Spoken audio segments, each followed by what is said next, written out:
Welcome! Today I'm going to teach you how step by step to paint this red barn in the snow. A little backstory on why I'm creating this video. I recently taught this at a painting party and I had a couple of people attend who had friends that wanted to come but couldn't come because of illness. So I sent them home with the supplies and my written instructions, and I just felt like, it's more fun and you're going to be more likely to be successful if you have the steps. And my thing is, when I do these painting parties, I really just love people to have fun and be encouraged. And so I'm creating this as a way for them. I've already sent them the supplies, so now this is just going to be a replacement for attending that day and getting the step-by-step instruction that I provided that day. I also understand that there's going to be, hopefully, other people who are interested in painting this who don't have the supplies that I provided for those others. So I'm going to do my best to walk you through. I apologize in advance. This is my first tutorial type of video. I've thought about doing them in the future, and this occasion kind of gave me an excuse to experiment. I'm sure I'm going to leave myself lots of room for improvement in the future, but I really wanted to share the instructions with those folks, and I hope everyone watching enjoys this. We're going to start off by showing you what you're going to need. So the first thing you're going to need is a canvas. This happens to be a 12 by 16 canvas. You can paint this on any size. I recommend at least an 11 by 14. You could maybe get away with it on an 8 by 10. You can use one of these flat panels, or this is on what they call a cradled panel. That doesn't really matter, but some kind of canvas, because paper would probably curl up and you're not going to get the results that you'd like for that. So any kind of panel or canvas will do. The next thing you will need is that for my other people, I provided the drawing all ready to go. Looks like this should come out on the video. So I drew it out, created myself a stencil, and put it behind this and trace this on everyone's canvas for the party. What I will try in the future to figure out how to create a download for this that will fit on, this would probably fit on an 11 by 14 or a 12 by 16. But like I said, this is a 12 by 16. So if I get to do that, look for it, a link to that in the description. If there's not currently one when you're watching this, if you find a picture online, you can get it printed out on a regular piece of printer paper. And one of the things you can do is to trace it, and then you can copy it to your canvas by turning over your paper and using chalk or pencil or graphite paper if you have it. But if you don't have that, you can create your own graphite paper by covering the back with a pencil. Just, color it all. I'm not going to do that here, but, just pretty much drawing with a really heavy pencil, a dark pencil, till you get all the white covered up, which that'll take you a minute or two. But that's one way you can do. You cover the entire back, and then when you turn it over and place it on your canvas, when you draw, if you draw heavy enough, you don't want to draw so heavy you puncture your canvas or damage it in any way. That won't be a problem if you're using a panel, but these cradled kinds, that can puncture pretty easy. So one thing to note when you're doing that, if you have to draw your own, and those of you who already have it drawn out for you, you could probably skip ahead to the next section. I'm also going to try and learn and figure out how to create chapters in my video so that you can skip ahead. I don't know what minute to tell you that'll be now, but look for that. If you don't see it, then I didn't figure it out. But one thing that's really important about when you placing your drawing on your canvas is that all these lines that are vertical, unless your barn, well, even if your barn is just straight on and not where you have some perspective going on here, this is called 2-point perspective. If my barn was off like this, the whole thing's going to look a little like it's going downhill or something. It just won't look right, and no matter how beautifully you paint, it's just not going to look right. So as you can see, I used painter's tape to hold mine onto the back side, and I put it on the light box, or you can use a sunlit window and trace that onto my canvases. But it's really important, make sure I used a T-square. If you don't have a T-square, you can line your paper up to the corner. I don't know if that's, yeah, that should show up. Line your paper up along the edge to where it's nice and straight, and that's one way you can do it without this tool. Okay, so here's what the finish is going to look like. And let me remove this, and here's where we're starting from. So once you have your canvas and you have your drawing done in pencil, I don't always use pencil, but for this particular painting, works just fine, because we're going to be using a lot of paint to cover up our pencil lines. Some of the things you are going to need are, besides your canvas, are something to put your paint on.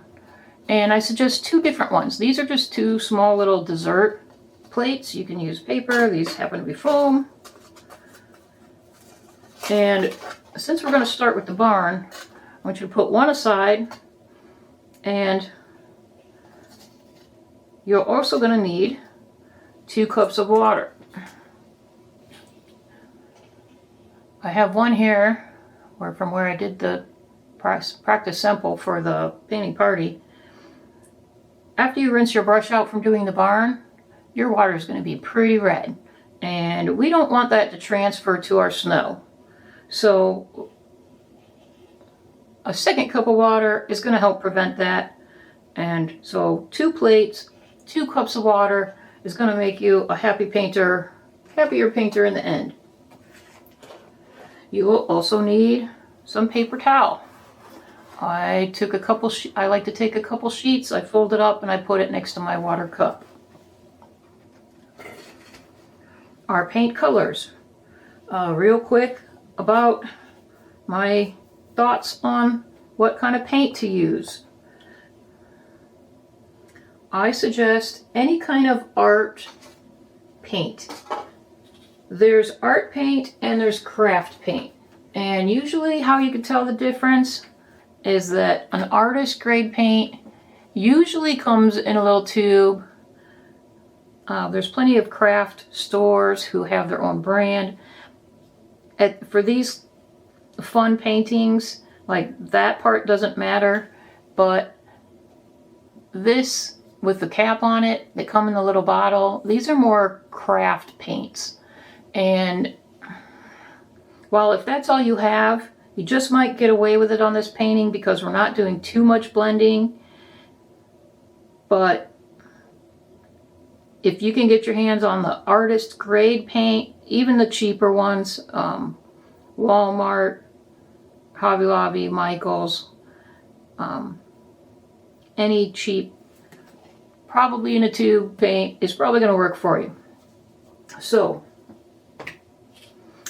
in case I didn't say it, sometimes those craft paints, the makeup, the recipe they use to make the colors, sometimes they use odd different combinations, and when you go to mix them, you get a muddy color and you don't know why, and then you feel like a bad painter because it doesn't look good, or it doesn't look like what the person showed from the video you were following. So I wanted to make sure to make that really clear.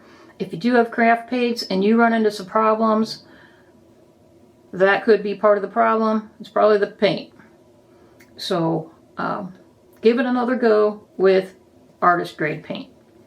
So our colors that we're going to be using.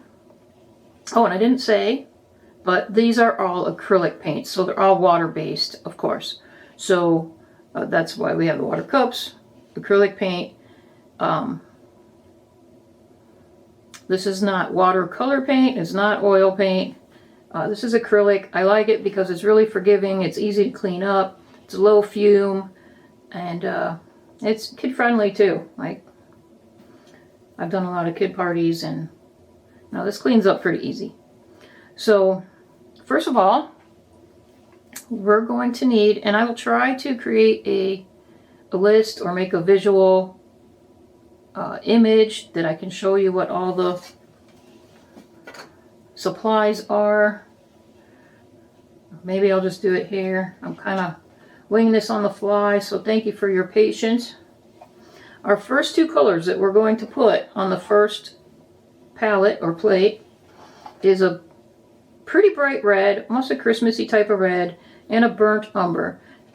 Different brands may vary slightly. It won't matter at all for this painting.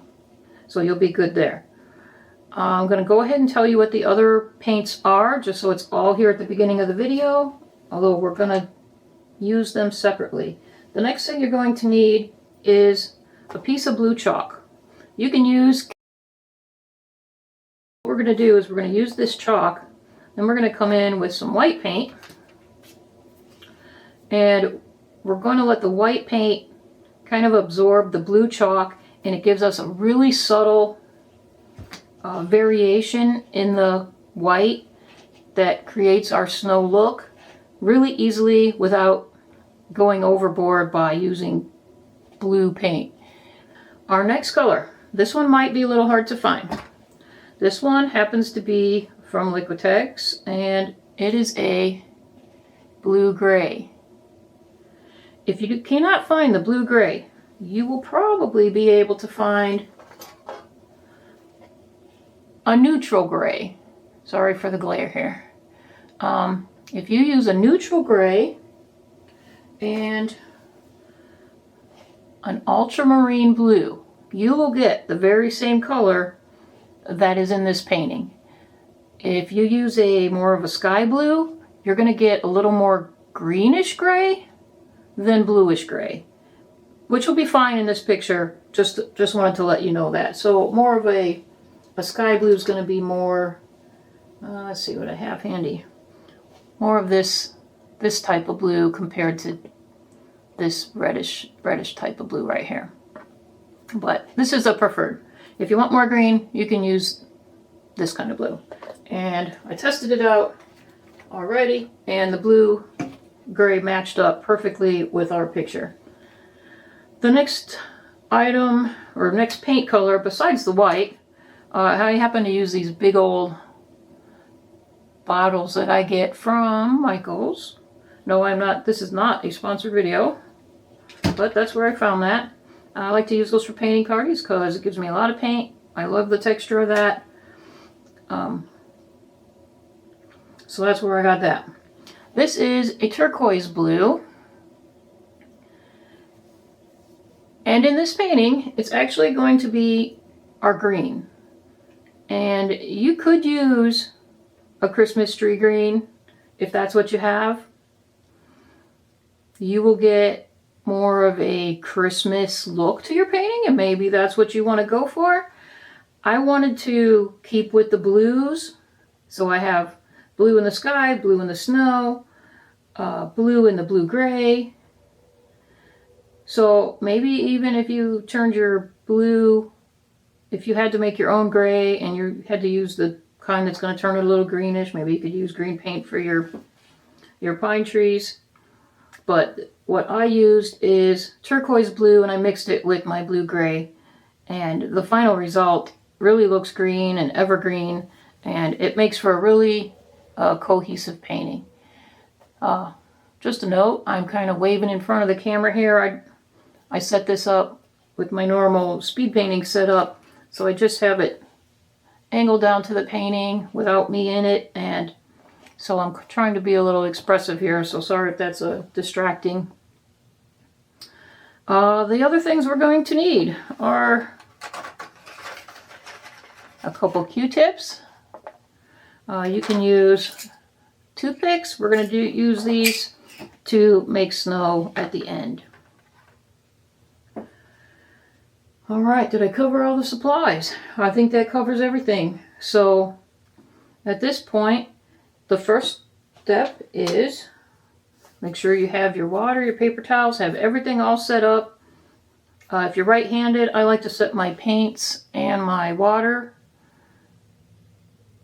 my water and my paper towel off to the right. It just makes it easy for me to do this and not have to transfer my water and my paints over on the other side. So I keep my paints and my water and my paper towel all together over here off camera on the right. And that's just so I'm not dripping across my painting and maybe creating an uh-oh.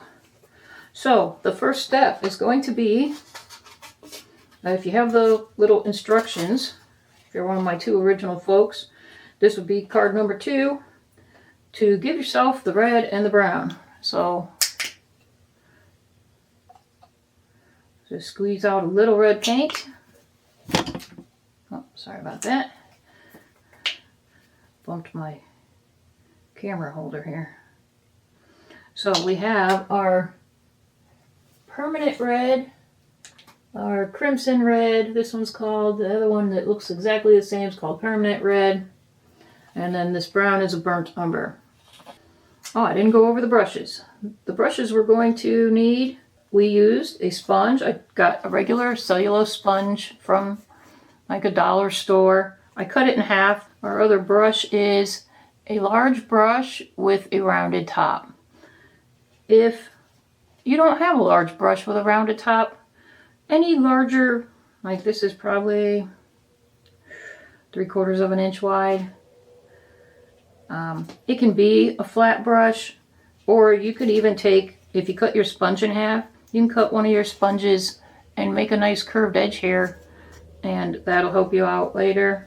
So this can all be done with a sponge and the smaller brushes if you don't have one this size.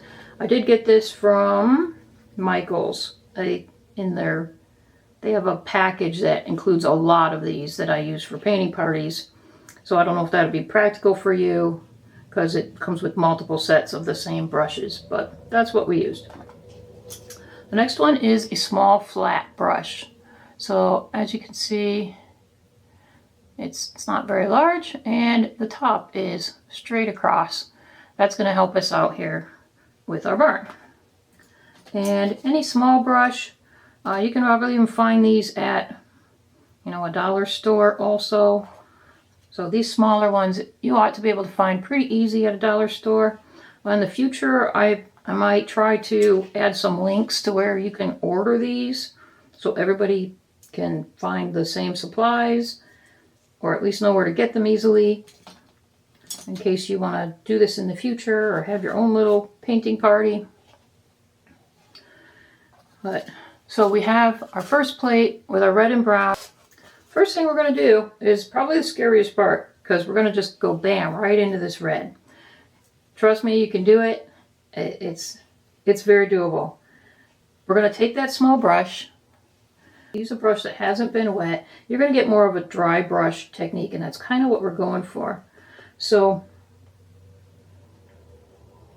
we're going to take a little red and a little brown, and I got off camera there. I like to mix the paint by pulling a little bit from one and a little bit from the other and kind of creating a new pile, and that lets me, if I need a little more of this, it's easy to pull in.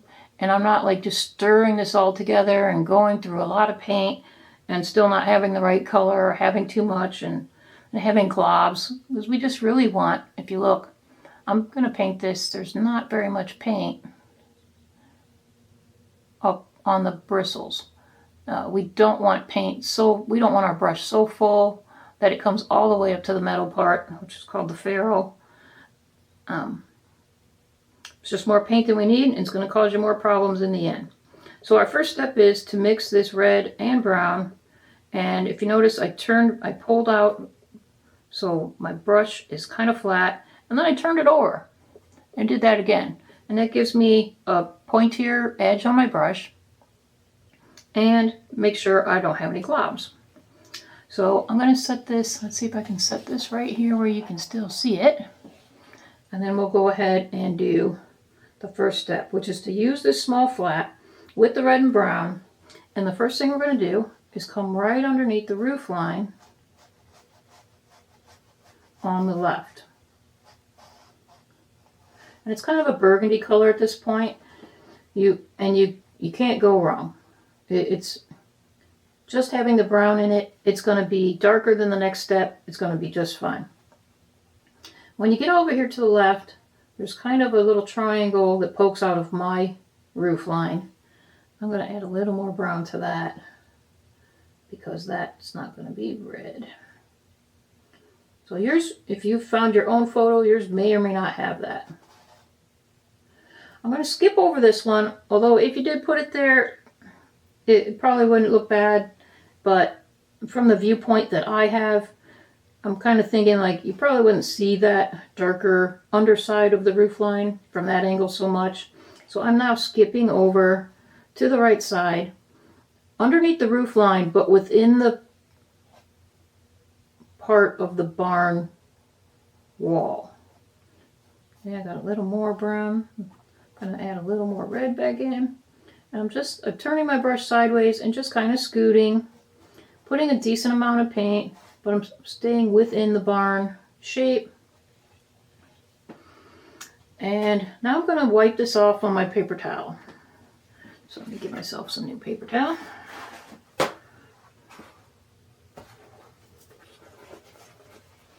And I'm just going to wipe this off.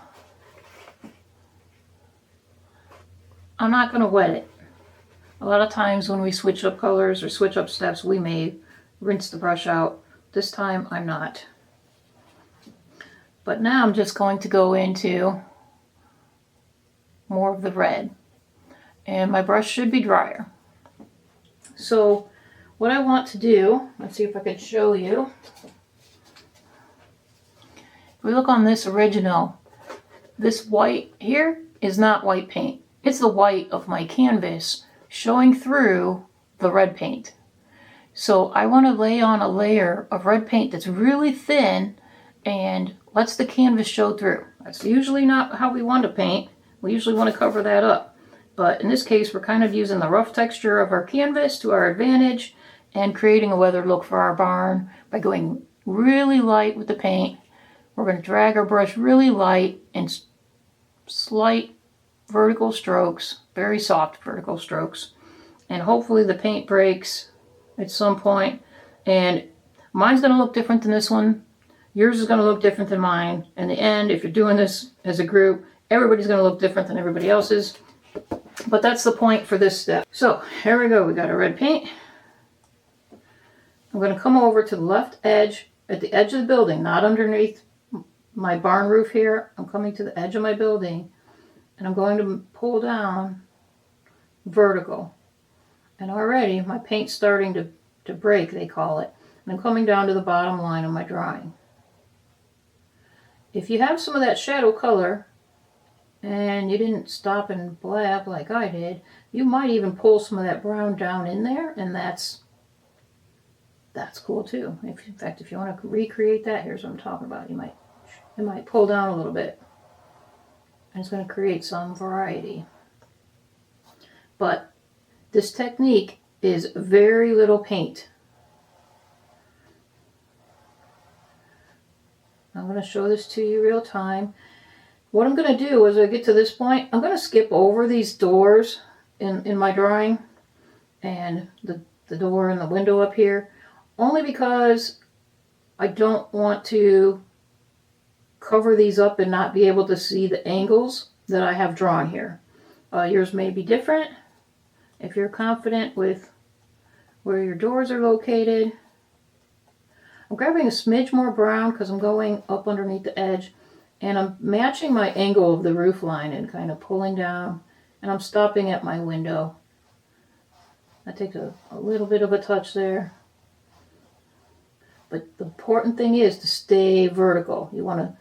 My drawing has a line going right down the middle. I did that for myself with that tool to help guide my hand and keep my strokes pretty vertical. And I'm going to come underneath the window, press just a little bit. And the idea is for pretty much every stroke to look a little bit different. We do want to make sure there's red of some kind down to our window. I'm going to skip over, like I said, and just pull down until you reach, once you get to the door, stop. Once you get down here, I want your strokes to go from top to bottom unless you are coming across the door. You'll see my paint's running out, and that's going to help me out here a lot. If you feel like it's too light, you can always go over it a couple times like this. But I got to the point here where I'm running low on paint. Now I just reloaded, and now I'm trying to match the angle on this roof line. So I'm kind of pulling it down. Oh, look at that. That's a big difference. Not sure I like that. And it looks like I'm a little not vertical here. So I can just go to the one next to it and overlap a little bit, trying to keep my line vertical. I stopped this one before I got to the bottom. I really like how that looked. I didn't do that before. So alternating where you stop and ignoring my last direction of going all the way from top to bottom actually looks kind of cool.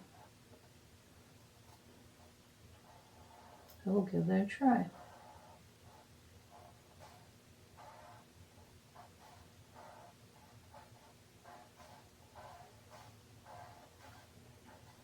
You do, like I said, you want to make sure you get red everywhere on the front of that building. Don't leave any obviously very white marks. You want to get right up close to our roof line. And yeah, I really do like the broken line better than the flat. So I might even go back in here and create some illusion of some. Now, when I get over here to the right side, in my drawing, this is kind of the shadowier side. Shadower being the super correct terminology there. So I added a little more brown to my mixture. It's still I pulled the paint out, turned my brush over, pulled again, so that I have very little paint. And I'm right here at the corner. So right at the corner, we kind of want to have a noticeable difference. It's what's going to help it read as the corner, because we won't see our pencil line anymore.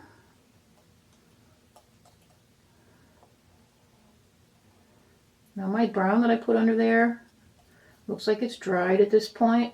So maybe I'll reactivate that by putting a little more brown up there.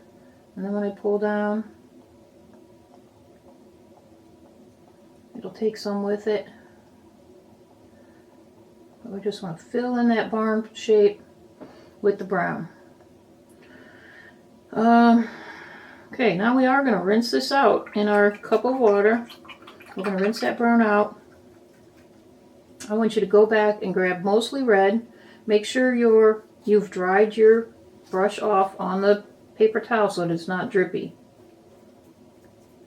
Actually, that's pretty wet, so dry that off. Just get red. Now we're going to go back and we're going to revisit our window and just making different strokes there.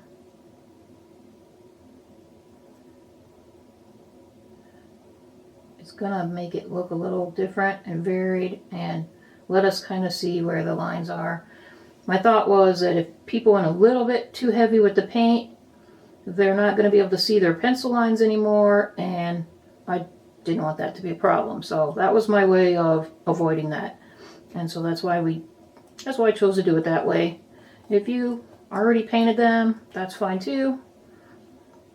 But I can kind of see where my pencil lines are at now. So now I picked up more brown like we did over on this shadowy side. And I'm painting in my square. I had a gentleman at the party, he painted this part white. If you would like your window and barn door to have white trim, then skip this step until the end and wait till this red is totally dry and we have our white paint out later.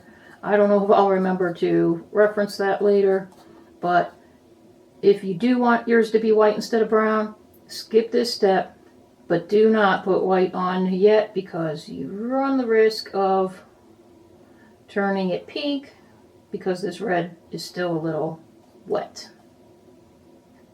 So I'm just kind of, and I did choose brown for that reason, to eliminate any problems with the paint turning the color we don't want it to. So I outlined my door and my window, and if you go from one corner to the next, you'll get a nice good square. Takes a kind of a steady hand. If you want to, you could take like an index card or something and put that there to help give yourself a nice way to make that line.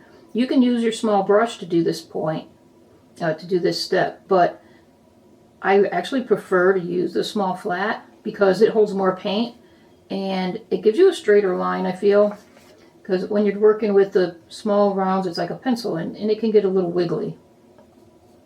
So unless you're going for a little wiggly, I'd suggest this. So I didn't use the index card at the painting party and everybody did just fine, but I just thought of it, so we'll throw this in as a bonus tip. And these lines don't have to be, like, they can just be implied, because nobody's not going to know that this is a barn by the time you're done. Trust me. Okay. Okay, the next step, now that we have the brown and the red out, before we put that away, we're going to take our flat brush, move this to the side for you, and we're gonna create our fence line. If you have the original canvases, those are drawn for you. If not, what you want to make sure to do is that they're shorter and closer together, closer to the barn, and as you come out towards the corner, they're going to be taller and we're going to make them wider. And so we want them to be thin, maybe even lighter, a little darker. Just make them all like one. Like I turned my flat brush to the side and drew a thin line, but now, see, they're all the same length, but what we want to do is we want them to look a little bit wider up front. So I'm turning my brush from sideways to where I get the wider brush, and I'll pull down and make it wider. Let's see. Yeah, that should still show up. I'll do that for the first two and make this one. Let's see if I can make this a little bit lower there. Okay. So I'm going to grab some more brown and I'm going to make this first one. I'm going to go over at 50%, half over what I had, just to make that one a little wider. Okay. Now right before that step, my camera cut out on me, so I've taken a nice little coffee break. So now might be a good time for you to do that also. And we're also done with our red and brown right now. So it is a good time for a little break if you want to pause the video.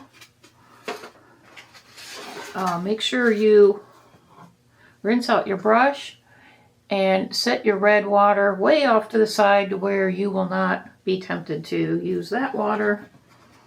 I would keep it handy in case you decide you want to do some touch-ups at the end. Keep your red and brown plate nearby, but not where you can reach it easily, so that you don't accidentally get any red in the next colors that we're working on. So if you're following along on the instruction sheet, my original first two people, we're done with card number 2. Moving on to card number 3, we're getting a new plate and a new cup of water. So not red. Oh, that cup's pretty dirty, but it's not red, so that's fine.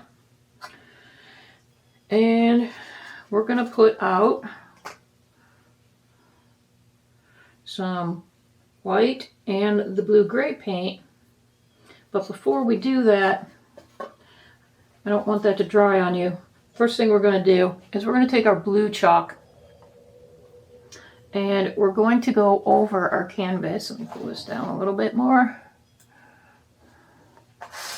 And I'm just going to turn my chalk wide, and I'm going to make horizontal movements and come all across the sky pretty softly, a little bit heavier in the corners. If you're using a canvas like mine that's stretched over the wood pieces, the cradled canvas, you might get this harder line show up. I don't know if you can see that, where my chalk is really hitting where the wood is underneath the fabric of the canvas. You might also run your chalk a little bit along the edges, just for continuity of color. And down the sides right here on both sides. Okay.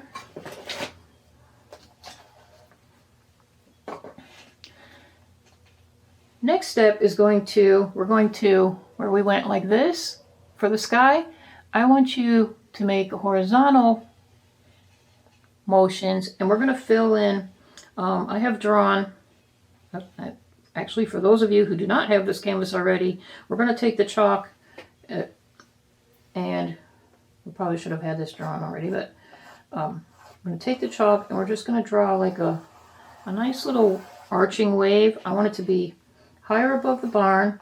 I want it to come up above the roof of the barn, like there needs to be some distant hill here. I don't want it to come here and then start again behind the barn. I want to keep those distant hills behind the barn, because this is going to be a bluer color and it's going to help accentuate our snowy barn roof. So I made like a very stretched out, almost an S shape for the top. I have an arching shape here that does come to the top edge of the barn, right about there. And maybe just a smidge higher. Just made like a sad face shape right here. And I've created this unusual, like interesting little shape. And I'm going to color that in, skipping over the roof of the barn. So let me try and do that pretty quickly. And I want you to do this very heavy.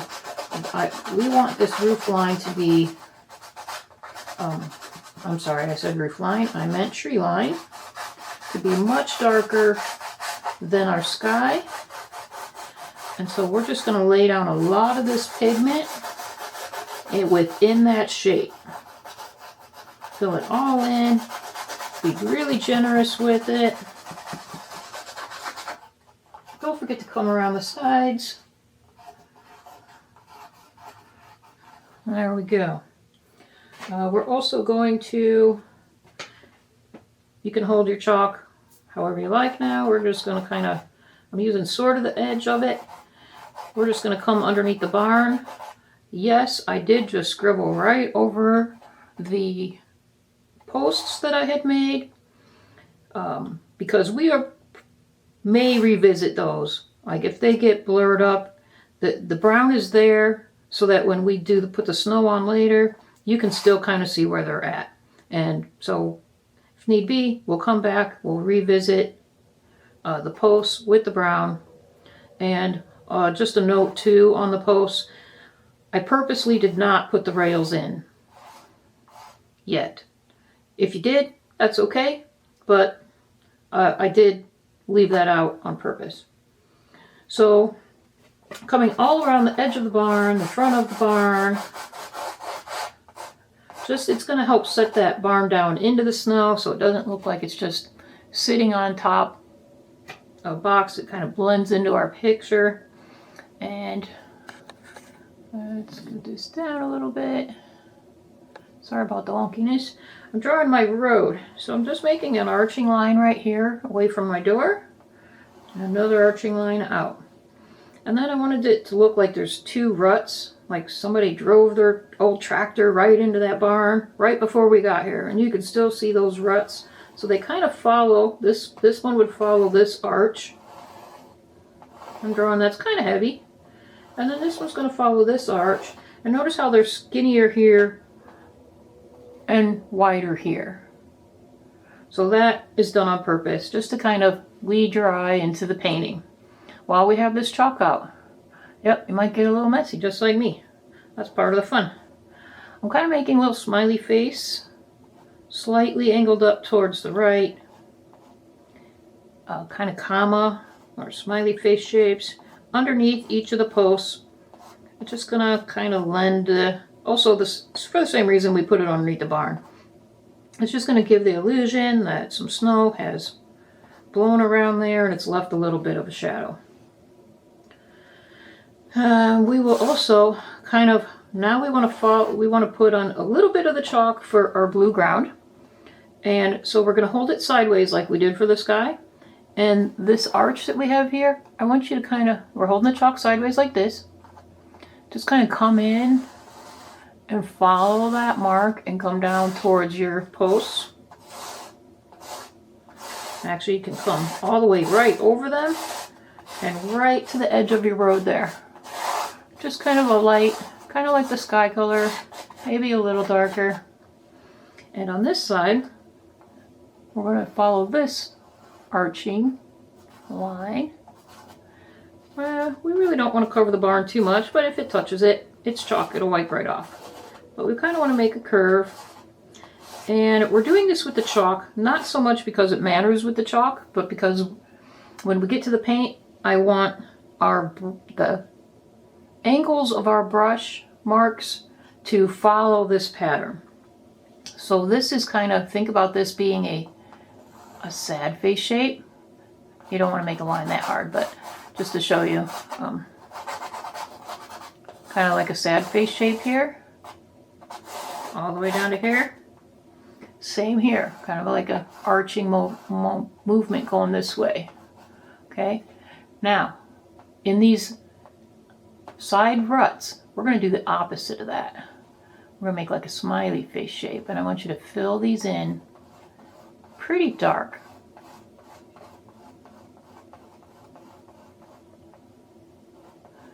With little smiley faces, just one right after the other.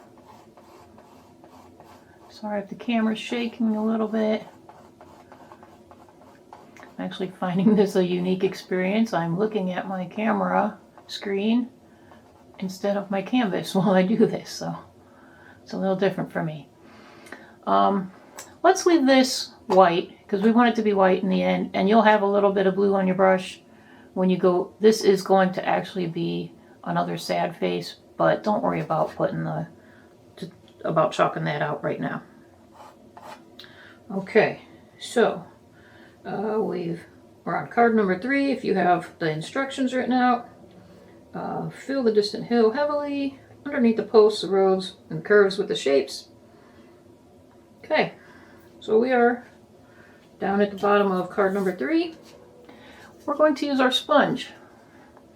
Again, this is just a cellulose sponge that you can get from the dollar store, and I cut it in half so that it was a little more manageable, and I'm going to just set it down in my water, let it get good and wet, and then I'm going to squeeze all the water out of it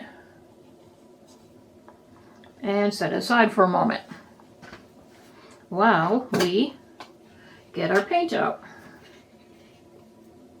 So next colors we are going to do are the white and the blue-gray. Now if you couldn't find, again, the blue-gray, you can make it using the gray and the ultramarine blue, or whatever blue you have. I talked about that at the beginning of the video. So we'll go ahead and proceed. I already thought this would be a little quicker than it was. So I'm going to try and move along. So we have white and we have the blue-gray. We're going to take our sponge now. It should be a little moist, not drippy. See, it's no water is coming off this at all. And so we're going to, like we did with the brush, we're just going to pull a little paint out only white. Try not to touch the blue-gray at this point. Okay? Let me set this aside. And for the sky, I want you to just make strictly horizontal movements. Make sure you get the top and the sides, which I'm not going to do. If you follow the curve, you might get some interesting cloud shapes. But the main point is to get some paint on all that chalk, because the chalk will not stick if we don't get it within that paint so that they can bind together and stick to our canvas. So if you need to, you can kind of tilt your canvas a little bit, and sometimes you can tell it's where it's shinier, that's where your paint's at. Or while it's still wet, you can check that out. Make sure you've gotten paint all over, and only horizontal strokes up for the roof line. Now we're going to set that aside for a moment. Pick up our round brush. If you don't have a round brush, you can still use the sponge and pull into the, let me make sure that's my next step. Yep, okay, we're on to card number 4, large round with white. We're going to pull down strokes on the distant hill. So whether you're using the large rounded brush, or you're using your sponge that maybe you rounded off, I'll go ahead and use the, maybe I'll do half and half and show you. So I'm pulling for my paint, I'm loading up my brush. You can moisten it and wipe it off so it's not totally dry, or you don't have to. If the paint's pulling a little too much, you can moisten your brush and try again. And oh, this is the same mistake I almost made at the painting party. Okay, don't do that. I pulled into the gray when I should have pulled into only white. And what we're going to do is pull down with the white over our chalk line.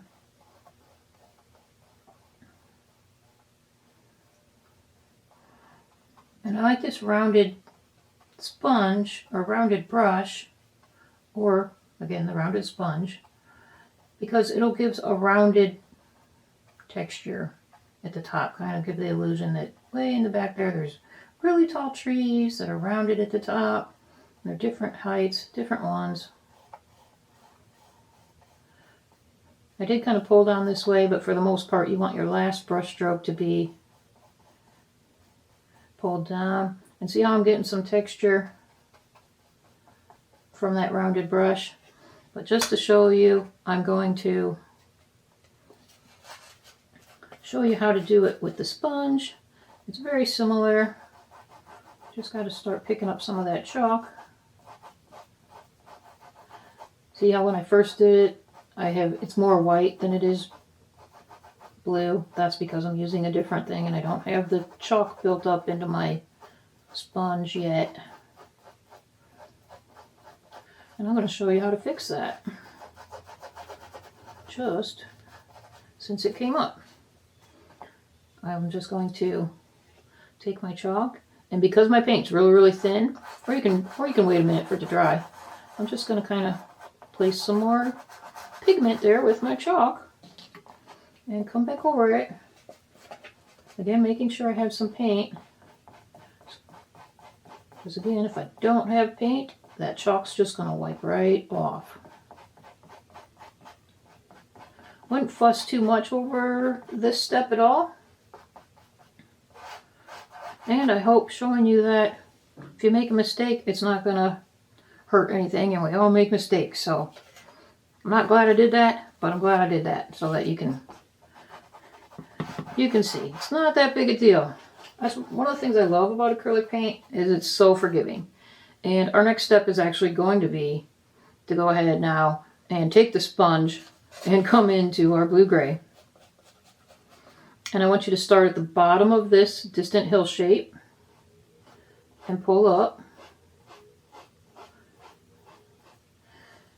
You might find it easier to turn your canvas upside down and pull down, but I didn't want to make the video more confusing. So start with having it be a little darker at the bottom, and see how as I pull up, it's a lot lighter. We like that.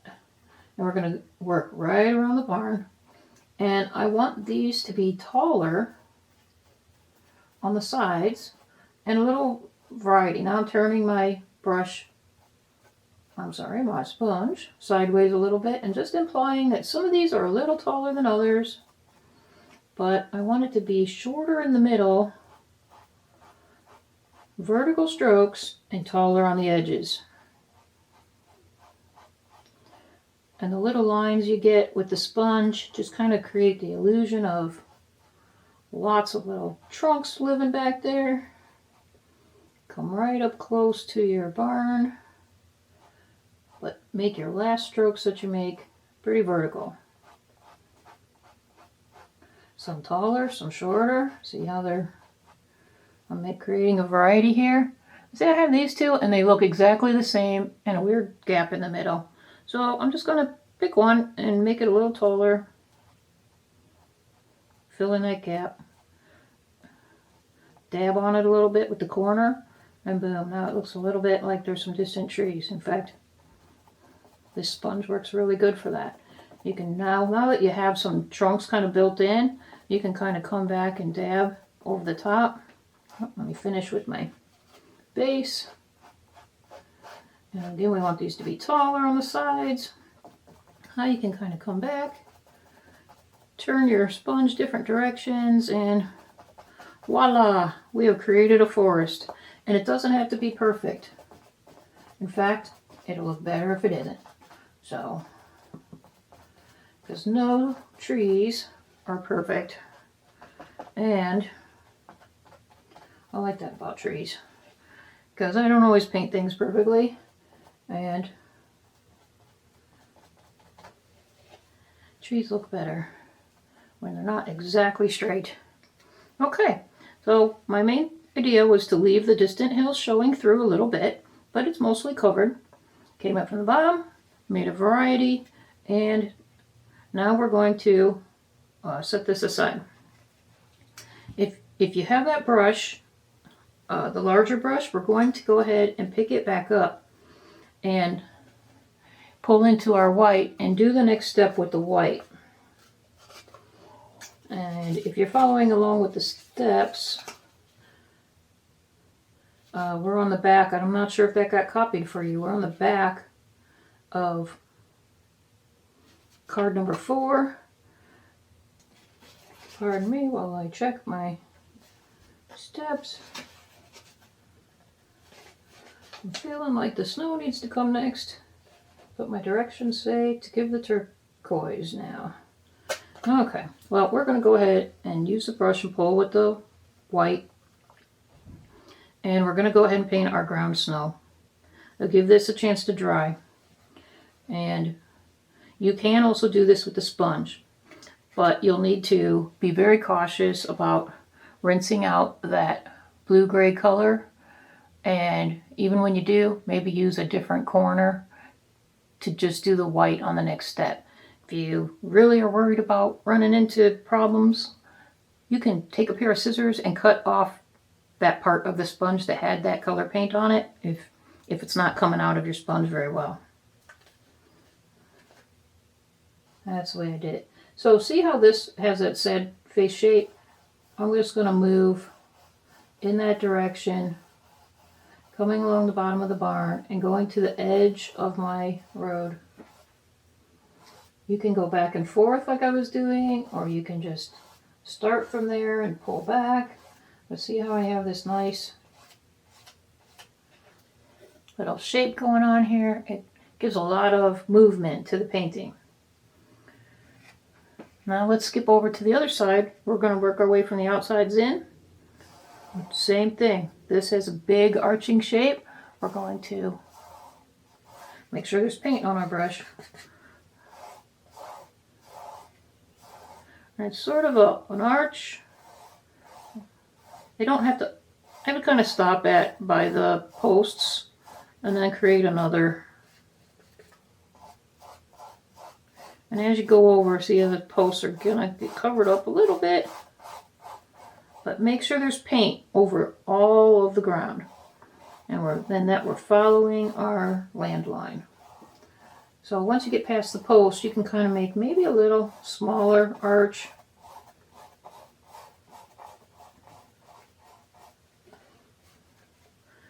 That's looking pretty blue.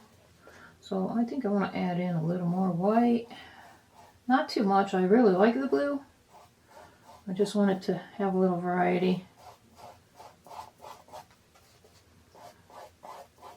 But check your canvas, pick it up, look at it, make sure there's paint everywhere, or your chalk will not stick.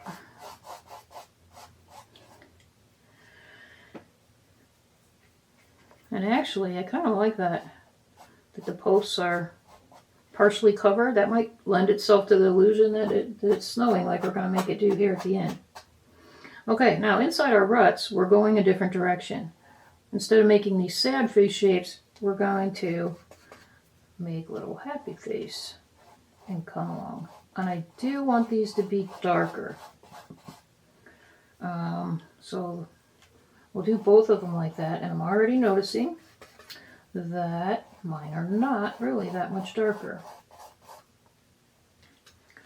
As long as you can tell the difference between the rut and the hill of snow on the side, if you're happy with how yours looks, that's fine. I am not, so I'm just going to come back and fill that rut in a little bit more.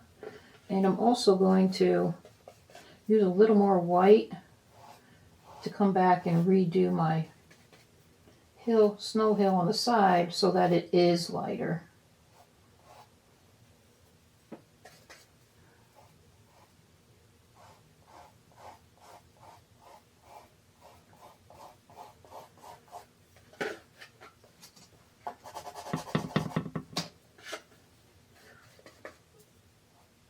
Okay, so in the ruts, we're smiley face direction.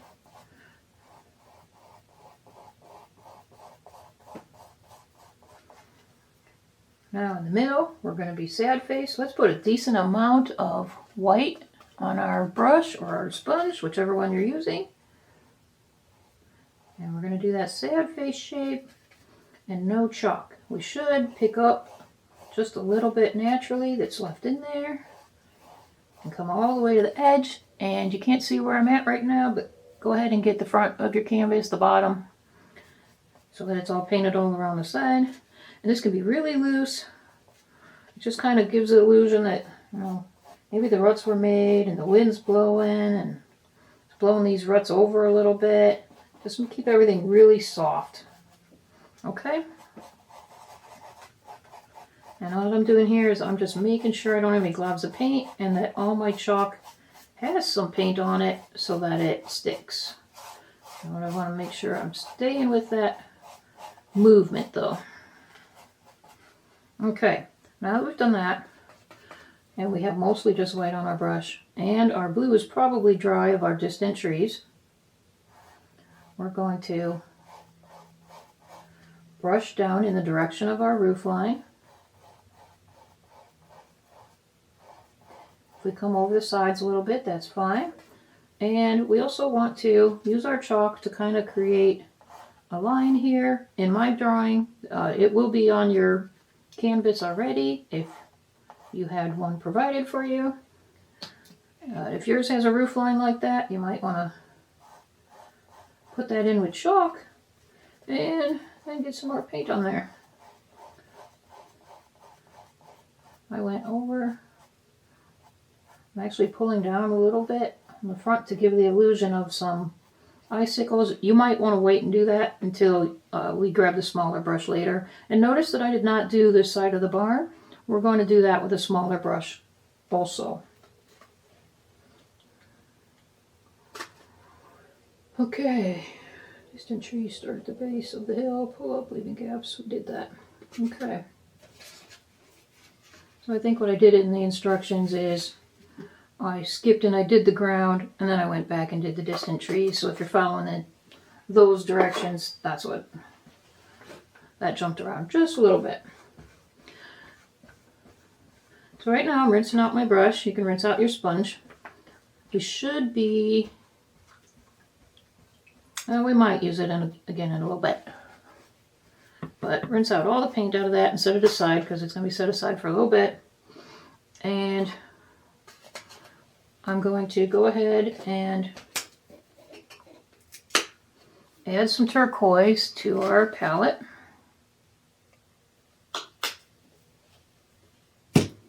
And I'm going to grab the small flat brush. And I'm going to mix these like 50-50. So I'm going to pull some from here. I'm going to pull some from here. Make a new little pool in the middle. Yours can be whatever color you want, but I suggest pulling from whatever your distant tree gray is and your green, whichever one you're doing. Before you put it on your canvas, check it on the side. Maybe even on the side of your canvas. Make sure that it's not going to look out of place or that your color didn't get muddy. Because these trees are going to be a prominent part of the painting. You don't want them to be a muddy, icky color. So make sure, I only say that in case you are attempting to create this painting and you're using craft paint. If you're using art paint, you should be pretty good. And the next step here is going to be to create our 3 distant trees. Let me show you what that's going to look like. So here we are. We're going to create these, and I want one to be tall, medium, and small. We want a variety. It's pleasing to the eye, and that's our plan here. So I would like this one to be the tallest. You can pick whichever one of these you want to be. Smaller and shorter. I kind of varied it, so the largest, the smallest, and then a medium. Yeah, you could probably switch these around and get away with it. But the first thing we're going to do is just create we're going to use our flat brush, turning it sideways, so we can use a lot of paint and draw a straight line. And we want to come up past our distant trees here. You may even come up past your distant hill, but if yours is really high, I wouldn't come very close to the top of your canvas at all. We want to stay at least an inch or two away from the edge so that we don't have a problem with our tree kind of escaping off the top and looking unusual. Besides, it's not going to be that much taller than our barn.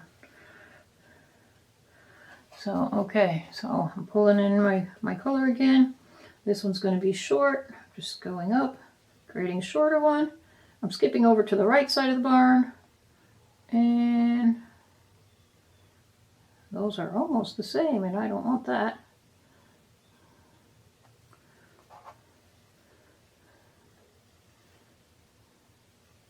This will make this one just a little taller. Okay.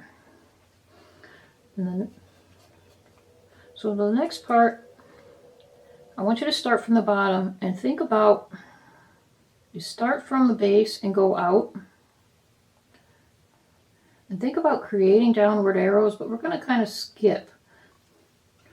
We're going to stair step these. So we're going to go out on one side, go up a little higher, then go up a little higher on the other side. And that's how I want you to start. And I don't want you to approach the top too much at all so that the top looks very pointy. So we're going to do that on all of these.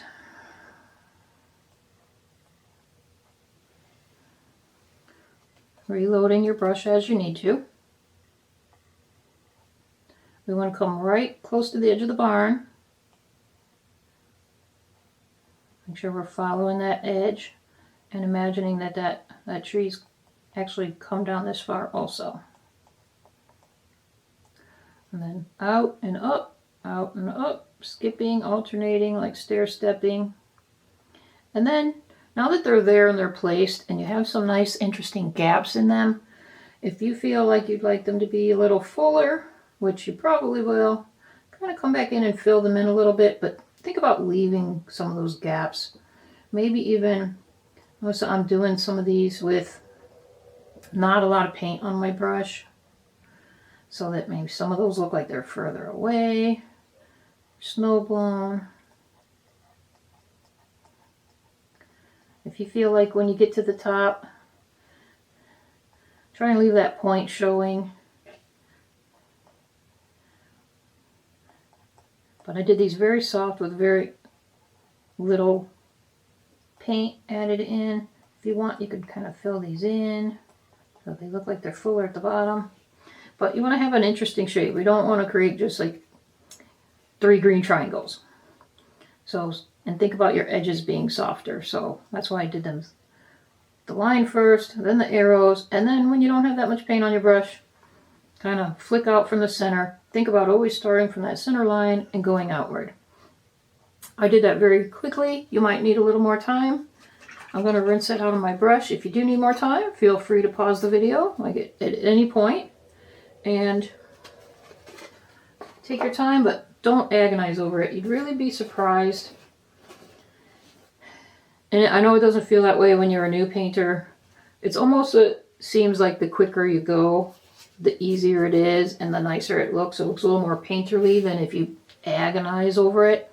It leaves a, kind of gives you an impressionistic look.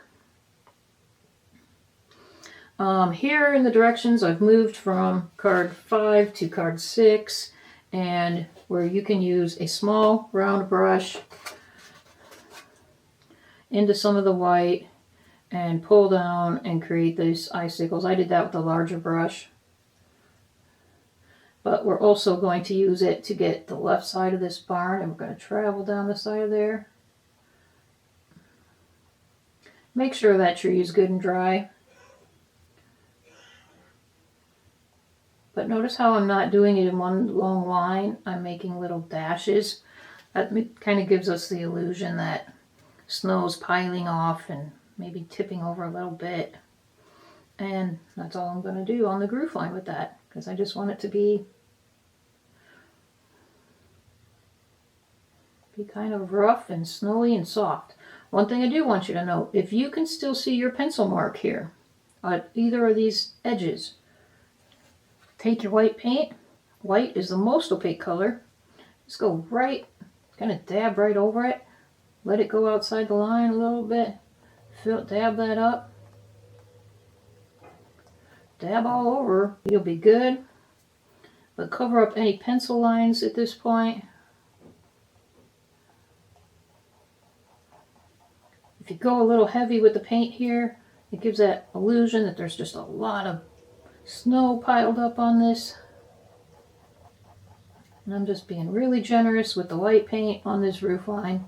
Kind of randomly leaving this my blue line here.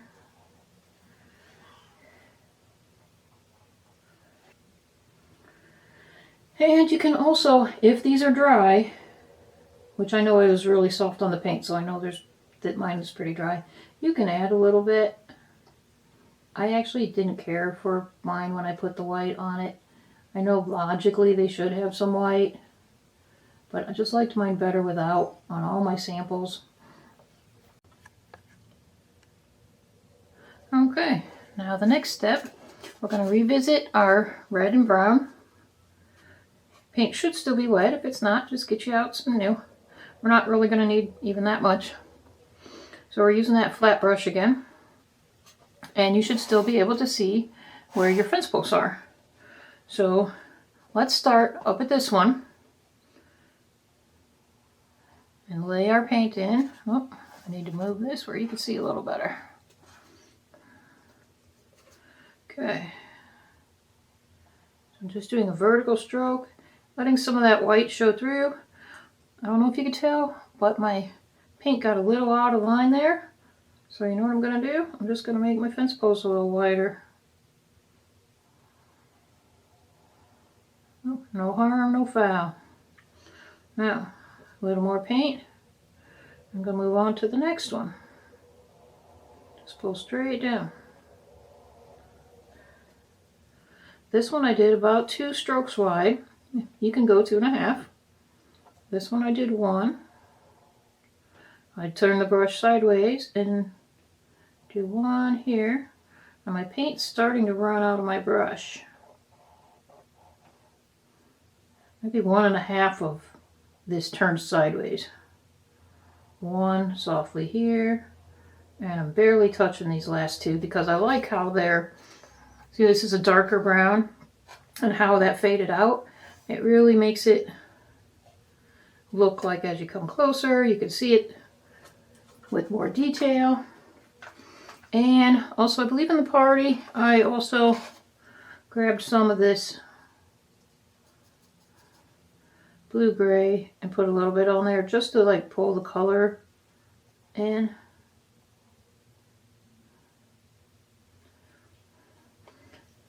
So we kind of got both of those colors going. Now, right here, at this point, you have two options. Let me move that. If you want, you can just use a pencil and just create like a barbed wire in between those rails. If you would like to just pencil these in, you can make slight little sad faces, smiley faces, put X's on the first 2 to 3, let the rest go because you wouldn't notice that so much, or at least go much smaller. And then you could be done with the rails. If you would rather have wooden rails like this, then now's the time we're going to put those in. You can use your small flat, or you can use the round, a small round brush, whatever you have. So you can also do a combination of the two. You try out your barbed wire, see if you like it that way. Or you can use the pencil to help lay in where your rails are going to go. And it'll give you a little more confidence when you get to the brush with the paint on it, exactly where you're going to go. So just for ease sake, I'm going to go ahead, let's see, where am I at? Nope. Okay. See, I could draw them in now. We will kind of want to go this direction. These wooden, if you're doing barbed wire, you want to make a slight smiley face dip in your lines. If you're doing the wood, they're going to be straighter, and they don't have to be exactly straight. But also keep in mind, they're going to get closer and closer together as you get further back. So I have the lines there. I'm going to pull out some of my brown. I'll start at the closest one. Just paint those in. And again, these are going to be, we'll do them all the same, and I'm turning the flat brush sideways to get them kind of thin. And the paint kind of drug over the canvas on there, and there's some white showing through. That's usually not good, but in this painting, that's going to help give us an effect. But there's some snow there, and I like it, and so I'm going to leave mine. But we are also going to come back in just a minute, and now as we get further back here, we want this to be much lighter. Try to do a softer touch and skinnier lines. My one got a little heavy there. I'm going to try and fix it with the next step. And I'm going to come back here. I want this one to be thicker because it's closer. And then we'll go over this one, maybe just 50%. So these are thicker, and then visually they're getting smaller, lighter in color even. Notice see how dark that is and how light that is. It's just less paint on the brush, a lighter touch. And that's how I got that. Okay, that looks like the end of card number 6. If you happen to be following along, one of the couple people that has that list, and maybe at some point I'll end up putting this list of directions in writing up in a way that you guys can download it, or at least have access to it. These were just my personal notes for the party, and we ended up making photocopies of them for the people that couldn't attend. So, okay, so now is the time where you want to do some touch-ups. If there's anything you don't like, now's the time to do it. We're approaching the end. One of the things I'm noticing on mine is that the blue that I put along the bottom of the post isn't showing up quite as much as I'd hoped. So I'm just going to lay some more blue chalk in, kind of following this angle, and make a little smiley face, comma type shape. Again, larger and darker up here, and smaller and less noticeable as you get closer to the barn, but still there. So this time I think I'm going to take the small round brush. So I've been using the flat, and I could use either, but putting a little paint on the brush again, because if we don't get paint on that chalk, it's just going to slide right off. Softens that blue. If it softens it more than you want, you can put more on. Pull into some of that blue-gray. And again, like, if you put more on the post if you want. We did those already. But just a little bit on the top of your rails. Just kind of gives the illusion that the blue from the sky is kind of reflecting off of that. And this one that got a little thicker on me, I'm going to try and cover it up a little bit more. And I'm going to put a little extra blue on those distant ones because they're further away. And as things recede into the distance, they look a little bit more like the background sky. And things get bluer, usually, as they move into the distance. So more blue there and less so on these first two that are closest to us in our foreground. So if you want to put more icicles, more snow on your tree, like I said, I prefer not to do that. Just look everything over, make sure your angles are good, how you want it. And so for one of the final steps, we're going to use this white. We're going to take a Q-tip and we're going to make it snow. So you can, again, put that on top of your post. Just maybe the first couple, because this will be heavier. If you get a little heavy with the snow, with the Q-tip on the post, it's just going to look thicker, it's going to look brighter, it'll look closer. Just do it on the first couple, and not so much the ones that are far away. We want everything that's further away to be softer, which is why we did things this way. So, to put our snowflakes, we're just going to take our Q-tip, dab it in, and try it on the side and see how big it is. Or try it on another piece of paper. Or someplace kind of safe where it's already mostly white. Dab and see how big it is. If you think that snowflake is too big, which some of my Q-tips were making the snowflakes kind of big, you can take off some of the cotton. Make it a little thinner. And or, I do want you to make multiple sized, like at least two sizes, like some are smaller, some are larger. So like their trees, we had small, medium, large. If you can do your snowflakes that way, it'll help give the painting some more depth. So I pulled the cotton off of one side, so I have one side, still has all the cotton on it, one with some taken off, and I have a toothpick. If you're using the toothpick, please be very careful if you're using a canvas that's stretched, that you don't poke too hard, because it is possible to poke right through that canvas. We want to be really delicate. If you don't have a toothpick, you can use your pencil. A sharpened pencil will do it. Just make sure you wash the paint off of it. That'll give you a nice tip too. So first I think I'm going to use the side that I tore the cotton off some and make some medium ones. Just so I get a feel for how that's going to work. Let's start in an area that's mostly white. Like maybe our little hump in the middle of our path.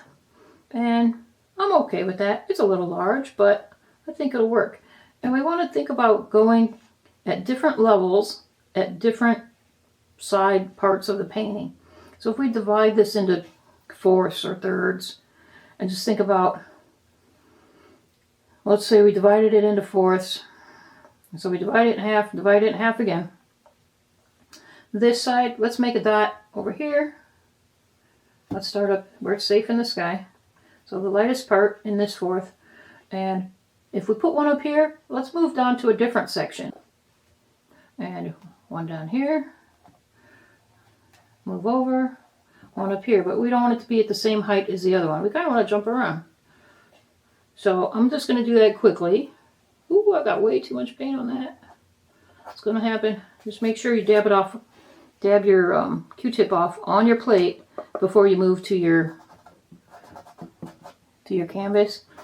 See, I got too much. I just wiped it off with my finger and blended it in, and nobody will know but you. In fact, you can just put another one right over it. Now, some of the cotton that I tore off is kind of leaving a string. I think that's partly what my problem is. So I'm twisting that to make sure it wraps around the stick again. And I don't know that I want to do the side of the Q-tip that has all the cotton on it. I think I like the size of these. I can now take all the cotton off of that, or off the other side if I want to. But I'm not going to do that. You can do that if you want to. Now I'm just, because this has gone on long enough, and once you get tired, put a lot of paint on the end of your toothpick. And again, we're going to hop in different sections. The toothpick makes a really small dot, so you'll want to use a decent amount of paint. If that's too small for you, just make a few. And again, be very delicate.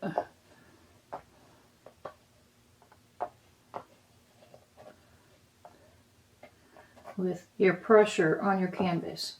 I'm not really digging that toothpick, so I'm going to go back to the Q-tip. I keep saying Q-tip anyways. And just make randomness. See, I'm jumping around. Low, medium, high. And you want to, even though it's a little scary, at some point you'll want to go over your trees. You'll want to make a couple over your barn in different spots. It's just going to give the illusion. See how that set that barn back quite a bit. You can also use your Q-tip like we did on the front post if you want to just come along your rail a little bit, especially up close. You can kind of just dab and drag. I'm going to use that to cover up where I got a little wide there at the end. And there we go. We're going to call that finished. So that's all the steps. You can kind of go over details yourself from there. If you'd like to sign it, I would use maybe this brown color paint. You can use any of the paint that we've used here to sign your name. Some people just like to sign it on the back. But I thank you for joining me. I hope this was helpful. I'm sorry it was super raw and unpolished, but I really wanted to get something out quick to help the folks who didn't get to get the instruction for this, and I hope you enjoyed it also. I am probably going to try to do more like these in the future, and hopefully they become a little more polished. But one of the things, I hope now that you've gotten to this point, you're looking at it and you're a lot happier than you thought you were going to be. In fact, stepping back from your painting during the process and looking at it from like 6 feet away helps give you a new perspective. Get up from your chair, set it up where you can see it, get up, step back, and take a look at it, and you'll probably end up like, oh yeah, okay, you know, that looks a lot better than I thought. But one of the things I like to say at the painting parties is I like to share a little quote from Vincent van Gogh. And he has this quote that says, if you hear a voice within you say you cannot paint, then by all means paint, and that voice will be silenced. I'll try and put a little image of that up here at the end. But one thing I like to say about that quote is when I show it, you can interchange the word paint for anything that you think that you can't do. Like at the beginning of this, you might have thought, you know, this is not, I don't know that I can do this. And maybe it didn't even come out as you hoped, but you tried and you learned something. And you either learn something or you make something great. And both things are good. There's lots of times that I try to make something great, but instead I learned something. But I hope you had fun. And I hope you take this experience about painting and get encouraged by it. Maybe try to paint some more. I know a lot of people at the painting parties have reported back to me that because of the painting party, they were inspired to go home and paint. And even paint a gift for their family member, which was well received. All kinds of, great things that people are like, oh, you know what? No, I'm doing, maybe it's not painting for you. Maybe it's crocheting or volunteering or gardening. Whatever it is you think, oh, I probably can't do that as good as somebody else, that doesn't mean you shouldn't try it. So that's the end of my little TED Talk there. I'm going to try and wrap this up. I hope you enjoyed the painting, and come back and see if I don't make these a little bit better in the future.